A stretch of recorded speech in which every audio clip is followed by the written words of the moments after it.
Oi pessoal, eu sou Joel Uchoa, advogado imobiliário e sócio da Cacau Escola e Maciel Uchoa Advogados, e eu queria compartilhar com vocês aqui hoje um assunto muito legal a respeito de uso capião. Trata-se de julgamento de um recurso especial no Superior Tribunal de Justiça, na sede de um recurso especial contra um julgado do Tribunal do Paraná, tá? Esse assunto eu quis trazer essa discussão para vocês porque ele impacta diretamente a nossa atividade de advogados na área de regularização de imóveis, sobretudo na parte de uso capião extrajudicial ou até mesmo outro procedimento correlato à área de regularização de imóveis. Então esse assunto é importante porque o reconhecimento da uso capião se deu à margem, né, da existência de um ônus de inalienabilidade na matrícula do imóvel, né? Então, só para a gente compreender aqui o contexto, eu fiz um breve resumo apenas para a gente ter uma noção de como se deu esse caso e por que o julgamento teve esse desfecho. Eu vou contar aqui um pouquinho da história para vocês, tá certo?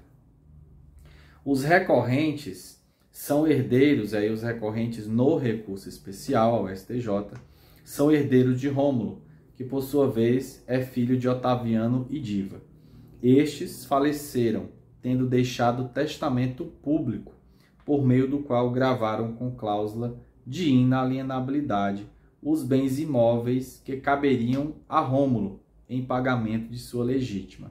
Ou seja, no curso do inventário de Otaviano e Diva, o herdeiro Rômulo teve os imóveis que caberia no seu quinhão hereditário gravado com cláusula de inalienabilidade via testamento público na égide do Código Civil de 1916, tá, gente?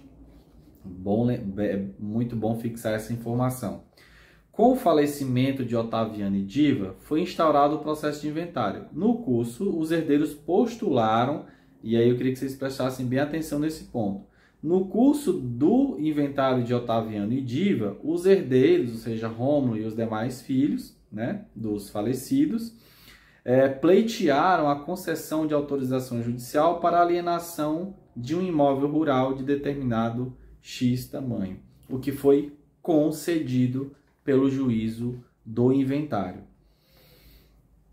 Embora posteriormente, aí vale lembrar que a concessão judicial ela foi levada a efeito, a venda foi concretizada e foi registrada na matrícula do imóvel, transmitindo o domínio do imóvel na matrícula para o adquirente, certo?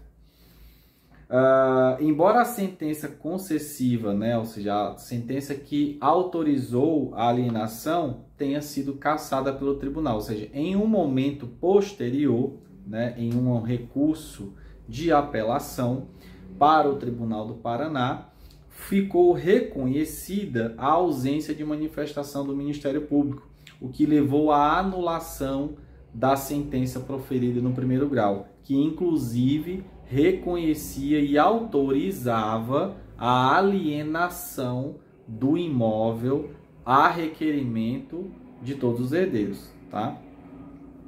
O juízo de primeiro grau, e aí a gente já está no curso de uma ação anulatória que fundamentou o recurso especial atualmente julgado, que é o que a gente está falando. O juízo de primeiro grau julgou improcedente a reclamação dos herdeiros de dizer que aquela compra e venda feita no inventário de Otaviano e Diva era nula, porque o imóvel que foi vendido estava gravado com cláusula de inalienabilidade. E outra, a sentença foi cassada pelo tribunal e tornou-se sem efeito aquela compra e venda, tá? Essa é a base do pedido de anulação da compra e venda, ou seja, do ato jurídico pleiteado pelos herdeiros, que posteriormente vem a ser julgado por esse recurso especial. Tá? Ocorre que, no fundamento do julgamento da ação anulatória proposta pelos herdeiros de Rômulo, né, o juiz ele utilizou 3 fundamentos para dizer que não assistia razão aos requerentes. Primeiro, a possibilidade de subrogação do gravame nos demais bens. Existia muito patrimônio. Então o gravame ele não ficou especificamente, não ficou determinado, pelo menos é o que depreende-se do julgado, é que não houve uma determinação de quais bens caberiam a Rômulo, né, à época da cláusula de inalienabilidade imposta pelo testamento, ou seja, por Otaviano e Diva. Então, pela não indicação de qual imóvel caberia a Rômulo, e óbvio, nesse caso, eles optaram por indicar o quinhão. Aquilo que couber a Rômulo será gravado com cláusula de inalienabilidade.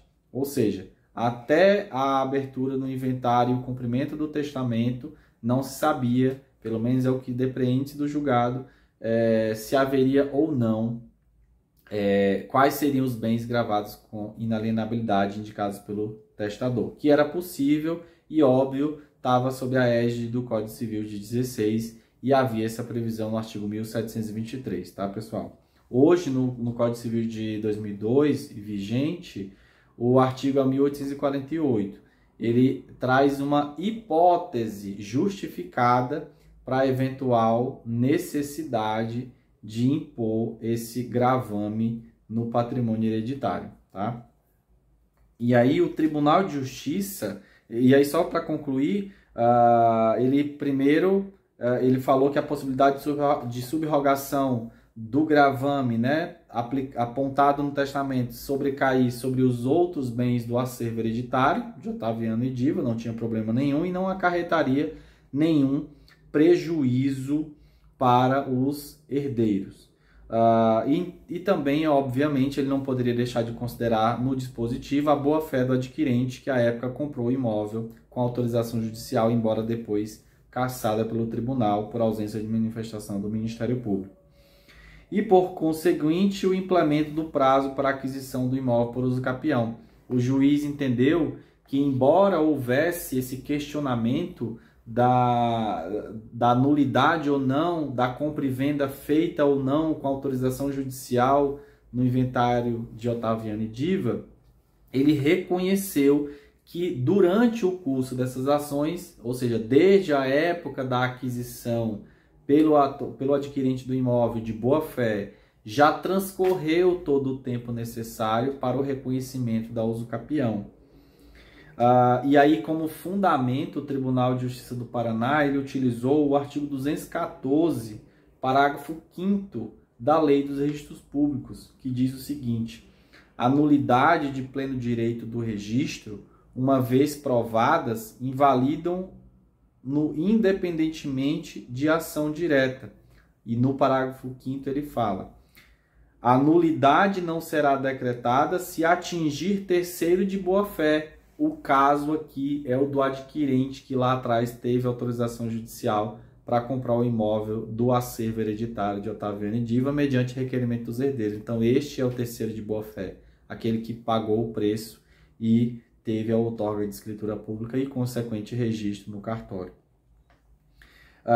Que já tiver preenchido as condições da uso capião. Óbvio, ele comprou ainda há muito tempo atrás e já tinha implementado todos os requisitos da uso capião, né? Seja extra ou judicial.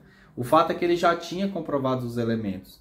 Comprovados os elementos, o STJ já tem também uma remansosa jurisprudência que reconhece a implementação do tempo de uso capi durante o curso do processo. Então, você está na iminência de ter todo o tempo necessário para uso capi na hipótese prevista escolhida, e esse tempo que falta ser implementado no curso da ação. Não há nenhum óbice, o STJ já tem reiteradas decisões sobre isso. No caso dos autos, o juiz reconheceu que já haviam ali todos os elementos para o reconhecimento da uso capião e, por óbvio, protegeu o terceiro de boa-fé. Sem falar também, pessoal, que os herdeiros, né, atuais suplicantes ao STJ, alegaram no recurso especial uma violação ao artigo 6º da Lei de Introdução às Normas do Código do Direito Brasileiro, né? E o artigo 6º fala que a lei em vigor terá efeito imediato e geral, respeitados os atos jurídicos perfeitos e o direito adquirido além da coisa julgada, né? Então, embora eles sustentem essa tese de violação a diversas normas, inclusive no julgado a ministra Nancy Andrighi nem consegue identificar quais seriam essas tais violações, inclusive isso é parte do voto da ministra. E o que a gente consegue tirar de mais relevante desse caso? Cláusula de inalienabilidade gravando a matrícula do imóvel que eventualmente possa vir a ser objeto de uso capião não limita ou impede o cumprimento dos elementos da prescrição aquisitiva originária da propriedade. Aqui nesses autos não foi discutido isso, mas uma coisa que eu queria deixar claro é o seguinte: durante o curso do inventário de Otaviano e Diva, foi outorgada uma escritura com autorização judicial para um terceiro de boa-fé que pagou o preço. Esse é o primeiro ponto. O segundo ponto é, no curso da ação de inventário de Otaviano e Diva, Rômulo faleceu e os seus herdeiros se subrogaram nos seus direitos. É o que está na lei. Nesse contexto, automaticamente o gravame de inalienabilidade não vai atingir os herdeiros de Rômulo.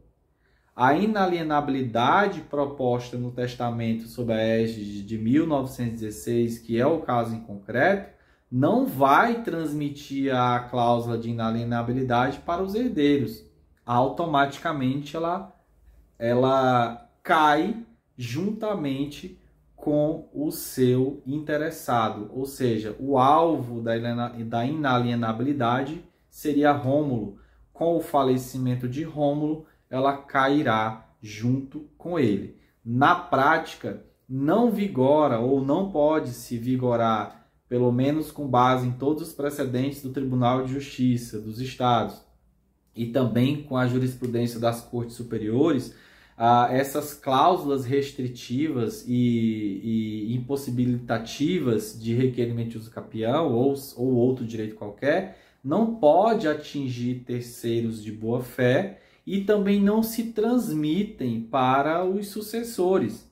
No caso em concreto, Otaviano e Diva gravaram com inalienabilidade o quinhão hereditário de Rômulo, que no curso do inventário dos pais faleceu também, e com o óbito dele decaiu também essa cláusula de inalienabilidade, ou seja, os herdeiros de Rômulo receberam os imóveis sem essa restrição, né?